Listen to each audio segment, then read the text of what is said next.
Hola, com estan? Benvinguts a este Debatadors que dediquem cada setmana a l'anàlisi i la reflexió sobre les coses que estan passant al món.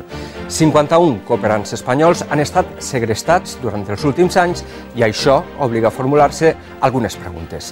Estan preparades les ONG per a treballar en zones en conflicte? S'ha de replantejar la cooperació davant l'amenaça terrorista? Comença Dos Internacional.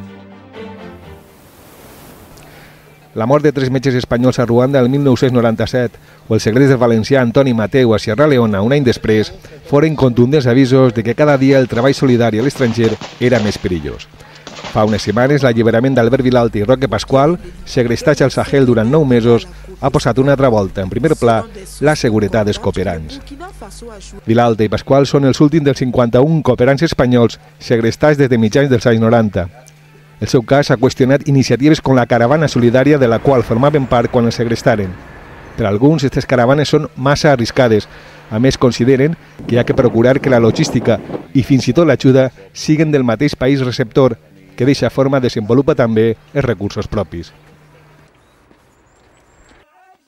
La implantació d'Al-Qaida al Sahel fa esta regió tan perillosa com ja ho són l'Afganistan o el Pakistan, alguns països del Pròxim Orient. El cooperant pot ser considerat un enemic cultural, una possible font d'ingressos via segrest o simplement un objectiu militar. Una dada és il·lustrativa. L'any passat moriren 102 cooperants al món, el triple que una dècada abans. El risc no ve només pel conflicte bèl·lic, està en les situacions de catàstrofe natural on cal acudir a tota pressa i improvisant si fa falta, i estan també les condicions dels països necessitats, on la delinqüència, les malalties exòtiques i qualsevol accident poden tindre conseqüències fatals. Este estiu a Navarrés enterraven a María José Suc, morta en un accident de trànsit al Perú, on treballava en un projecte de desenvolupament rural. Tant a Espanya com a la Comunitat Valenciana hi ha sengles estatuts per a protegir i donar cobertura als cooperants i als seus familiars. No obstant, algunes ONGs reclamen també un tractament fiscal diferenciat, un règim especial de la Seguretat Social i la consideració de malalties professionals per a aquelles adquirides a l'estranger. I si són les dades, per a parlar de tot això, avui ens acompanya una bona amiga ja d'este A2, Amparo Tortosa, especialista en seguretat, terrorisme i relacions internacionals. Benvinguda. Gràcies. I s'incorpora per primera volta a esta taula de debat, espera que no sigui l'última, Mila Font, especialista en cooperació internacional. Ha treballat a Somàlia, Sierra Leone, Ruanda, Kènia, Tanzània i molts altres països. Benvinguda. Gràcies. Vaig a tractar de resumir perquè la llista és molt llarga i passaré més programa llegint currículums. A Madrid, Fernando Navarro, director de formació d'Acció contra la Fam, dirigís cursos de seguretat sobre cooperació en zones en conflicte. Bienvenido también, Fernando. Buenas tardes, gracias. Lanzo yo una primera pregunta para los tres y responded quien queráis. Hay ONGs de todos los colores, grandes, pequeñas, mejor preparadas, peor preparadas, pero en general en España, ¿están preparadas las ONGs para trabajar en zonas en conflicto? En general no. Es decir, España tiene una carencia histórica en este sector y sí que es cierto que hay ramas de la matriz francesa de Médicos Sin Fronteras, Acción contra el Hambre y demás, que son grandes ONGs y están muy bien preparadas y cubren la seguridad en la medida de sus posibilidades, pero en general hay una gran carencia en cuanto a la cultura de seguridad a la hora de implantar proyectos en esas zonas. Pero no solamente las ONGs, es algo que se extiende a todos los colectivos civiles, bien sea pues empresas de negocios que están operando y trabajando en la zona y asimismo también pues grupos de deportes, etcétera. Cualquier colectivo civil que va a zonas en conflicto pues no tiene asumida todavía esa cultura de la seguridad para saber cómo moverse en esas zonas de riesgo. Mila, no sé si estás de acuerdo con el diagnóstico. Sí, más o menos estoy de acuerdo también.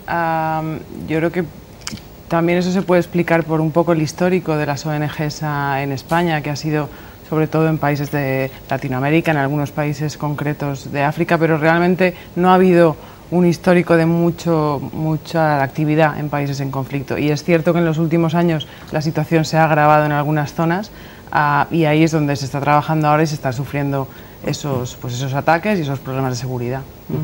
Fernando, ¿estás de acuerdo con el diagnóstico? ¿Sí o no? Parcialmente de acuerdo. Yo creo, lo apuntabas al hacer la presentación, que el sector de las ONGs es tan amplio como cualquier otro sector de la economía española, en este caso economía social. Me planteo la pregunta en términos de empresa privada. ¿Está la empresa privada española preparada para internacionalizarse? Unas sí y otras no. Yo creo que las grandes ONGs, las más profesionalizadas, las que tenemos mayor estructura en países en conflicto y las que tenemos también una mayor trayectoria y unos años de experiencia, tenemos unos mayores recursos y también mayor experiencia para trabajar adecuadamente en zonas de conflicto. Sin embargo, y ahí sí coincido con mis colegas, el contexto cada vez es más complejo, es más difícil, e incluso las que tenemos más experiencia, yo creo que tanto Médicos Sin Fronteras hoy aquí como nosotros Acción contra el Hambre, pero también otras muchas, estamos encontrando dificultades crecientes. Quizás un elemento, podemos hablar a continuación, de confusión y de dificultad, es precisamente la confusión de actores. Hace 15 o 20 años en cooperación trabajaban organizaciones humanitarias, organizaciones de cooperación. Hoy en día cooperación es un término comodín que emplean pues desde los ejércitos hasta las empresas con programas de responsabilidad social corporativa, y eso evidentemente crea una enorme confusión también en los países donde intervenimos nosotros y nos complica las cosas. Lo que sí que ha puesto de manifiesto toda esta situación que ha culminado con la liberación de los secuestrados españoles pone de manifiesto pues, que hay que revisar la forma en que se van los colectivos civiles a operar en zonas en conflicto, y en ese sentido pues, se hace necesaria una gestión especializada de la seguridad. Ya no se puede ir, después de esta experiencia, ya no se puede ir a esas zonas, ya no se pueden plantear estos colectivos ir a estas zonas sin recibir una formación previa en medidas de seguridad, sin saber cómo elaborar un plan de seguridad, ponerlo en marcha sobre el terreno, planes de evacuación, planes de emergencia, etcétera. Y por otra parte también un impulso, una exigencia por parte del Estado a estos colectivos en el sentido de obligarles a que se vayan formados, a que apliquen estos planes de seguridad. ¿Estás de acuerdo? ¿Sería obligatorio o conveniente obligar a las ONGs a que se sometieran a estos cursos de entrenamiento como hace la ONU o la Unión Europea? Hombre, dentro de todo lo que puede ser un plan de formación y de mejora del trabajo que se hace, podría ser uno de los puntos, pero yo yo iría quizá un paso atrás, ¿no? Primero, desde luego en el caso nuestro, antes de actuar en cualquier tipo de actuación, se va a hacer un análisis de realmente cuáles son las necesidades de la población, y en base a esas necesidades veremos el impacto que podemos darle y que podemos mejorarlo. Una vez se ha tomado esas decisiones, cuando entra los problemas de seguridad, el tener un plan, el estar formado. Yo creo que un punto muy importante es el contacto con diferentes grupos o personas o digamos organizaciones que trabajan en esas zonas, porque son las que, aparte de darnos mucha información, nos van a proteger cuando a lo mejor se pueda dar la circunstancia, ¿no? Sí, sí. De hecho, yo cuando hablo de revisar la seguridad me refiero a todo el conglomerado que lleva aparejada. Es decir, que para poder ir a esos lugares y poder moverte, debes de tener unas nociones previas en cuanto a saber moverte, saber funcionar con la población local, saber cómo trabajar e interaccionar con ellos, porque también no hay que olvidar que la mayoría de los secuestros en estos países vienen motivados por alguna información previa que ha pasado algún trabajador local o alguien que ha captado tu información. Entonces hay que saber interaccionar con el contexto, con la población local, con los que trabajan contigo de aquel lugar, y luego por otro lado pues saber desarrollar herramientas médico-sanitarias, de reporte de situaciones, saber interpretar las situaciones, saber identificar las vulnerabilidades, y eso te lleva incluso a saber evaluar la situación sociopolítica de la zona, cómo va a evolucionar, saber identificar los riesgos que hay en diferentes tipos de zonas, saber quiénes son tus referentes de seguridad en la zona para reportar estos incidentes y estas emergencias, saber a dónde dirigirte, incluso saber qué niveles de alerta tiene establecidos la ONU en cada lugar, porque dependiendo del nivel de riesgo, el plan de seguridad variará de un lugar a otro y las medidas a aplicar. Sí, Fernando, vosotros habéis organizado cursos de formación para ONGs. ¿Eso incluye también la posibilidad de aprender habilidades para reaccionar ante un secuestro? ¿Se puede enseñar esto a alguien? Sí, organizamos generalmente en colaboración con universidades o centros educativos formaciones especializadas. Bueno, son cursos muy prácticos. Nosotros, yo creo que ya adelantabais algunos temas.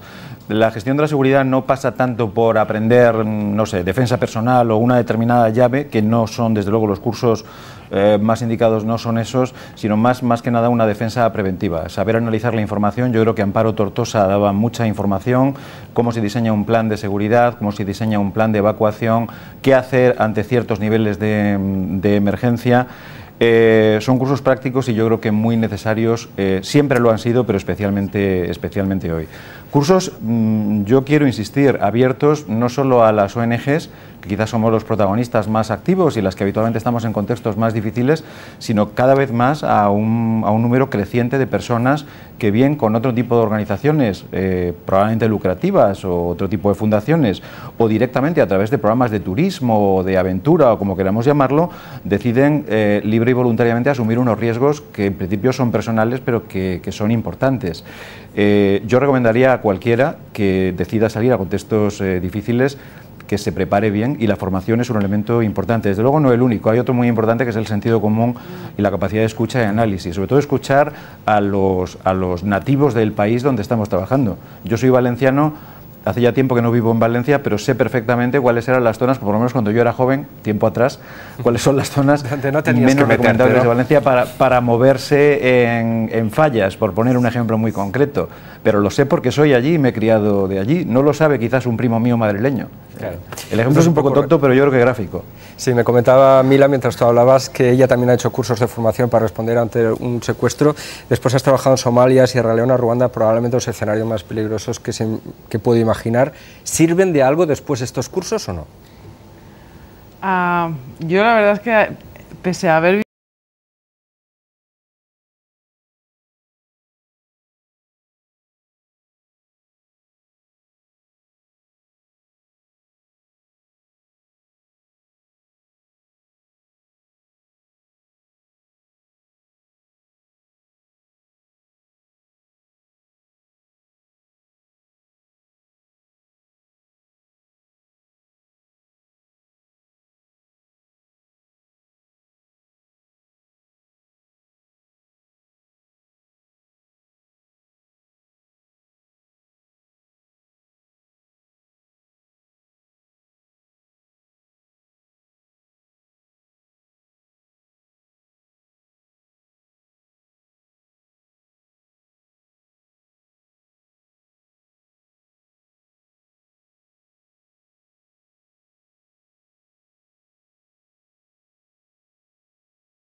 Luego, por otro, está claro que en estos lugares la ayuda al desarrollo debe de continuar, los proyectos deben de continuar. No es la solución recortar los proyectos, sino cambiar la forma de hacerlos llegar. Claro, la solución es cambiar la forma, potenciando la contraparte nacional. Está claro que los modelos como las caravanas están desfasados, pero por otro lado está claro que hay que infundir una gestión especializada de la seguridad en estas zonas y que esto depende tanto de la acción del Estado como de las ONGs, cualquier colectivo civil que vaya a la zona, y que además hay que tener en cuenta que cualquier colectivo civil que vaya se puede poner bajo el amparo y el paraguas de las organizaciones internacionales como la ONU y la Unión Europea. Y dices que las caravanas solidarias están desfasadas, pero se van a seguir haciendo probablemente. ¿Qué hay que hacer? Porque si ahora una ONG pequeñita decide enviar un camión, cruzar Mauritania y, en fin, llegar hasta abajo, donde, ¿qué debe hacer? Porque luego es una iniciativa suya, pero después comprometen la seguridad del Estado. Fernando, ¿qué aconsejarías ante esta situación? Bueno, yo honestamente no me atrevo a aconsejar absolutamente nada con respecto a esto. Tengo mi opinión, nosotros no trabajamos en Acción contra el Hambre con este tipo de proyectos, o como queramos llamarlo, de caravanas solidarias. Nos parece que tiene un impacto muy pequeño, los riesgos, como se ha demostrado, son enormes, los costes suelen ser altísimos. Y por tanto el impacto y el coste-beneficio es poco interesante para el eje en el que nosotros nos movemos. Tampoco me atrevería a recomendar. Yo creo, mi única recomendación, si sirve, es el que salga a una zona en conflicto, que esté preparado y que desde luego que emplee el sentido común. Hay malas prácticas que habitualmente desembocan siempre en situaciones o en incidentes serios de seguridad. Hay que decir, antes dabais unas cifras al empezar el programa de muertes, 102 cooperantes muertos en el año pasado. La inmensa mayoría de muertes de cooperantes en proyectos internacionales, esos son datos que todos conocemos, al menos en el sector, suelen ser accidentes de tráfico. Es verdad que las carreteras están como están. Cuando estamos hablando de países en zona de conflicto siempre estamos pensando en la guerrilla, en el secuestro, en la mina. Es verdad que eso es un riesgo creciente e innegable. Yo trabajé en Angola al final de la guerra y lo experimenté en primera persona, pero al final lo que realmente te mata en el terreno es un accidente de tráfico, porque hay un bache en una carretera infame. No hay que minimizar, pero también hay que poner estas cifras cuando se dan en situación. Nosotros, por ejemplo, en nuestro plan de seguridad, en Acción contra el Hambre, tenemos prohibido conducir vehículos. Puede ser incluso causa de despido, porque la conducción de vehículos en estos terrenos es peligrosa. Tienes que manejarte en manos de un experto, que conozca las carreteras, los hábitos de conducción, etcétera. Sí, también es cierto que solamente se habla de los cooperantes cuando surgen problemas de este tipo, y en estos momentos, ahora mismo, hay muchísimos haciendo un trabajo callado, silencioso, que no aparece en los medios de comunicación, ¿no? Sí, eso está claro. Yo creo que hay varias organizaciones, y cada vez sí que hay más en España, que sí que tienen personal expatriado en muchísimos países, haciendo un trabajo que yo creo que sí que desafortunadamente sigue haciendo falta. Y también hay, digamos, el otro tipo de ayuda, que es fomentando mucho más organizaciones locales a través de otro tipo de trabajo, pero que bueno, que también existe, ¿no? Y yo creo que las dos formas son válidas para según qué cosas. También ha habido periodistas secuestrados, y las empresas periodísticas no se han planteado no enviar corresponsales de guerra a los conflictos. En cambio, sí está ocurriendo el debate con las ONGs. Sí, yo lo extendería a los colectivos civiles en general. También se están haciendo cursos especializados destinados a periodistas, pero no están tan potenciados. Yo remarcaría dos detalles para tener en cuenta el lugar que ha ocupado la seguridad a nivel estatal hasta el momento, hasta esta experiencia.